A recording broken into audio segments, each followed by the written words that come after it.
Sir, nangyari bang submission ng mga congressman? May violation ng sa SC ruling on... Meron, malinaw. Kasi nga yung legislators should not intervene, di ba? Hindi dapat mag-intervene doon sa preparasyon ng NEP, sa pag-craft ng national budget.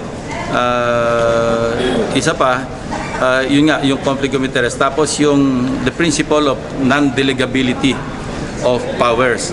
Kasi delegated na sa Congress as a body, as an institution, yung pag-appropriate, yung power of appropriation. And Congress as a body cannot anymore delegate sa mga individual congressmen yung power na yon kasi delegated sa whole body. So ang ano doon is may Latin word dyan, yung parang potestas something, pero yung what is delegated cannot anymore be delegated.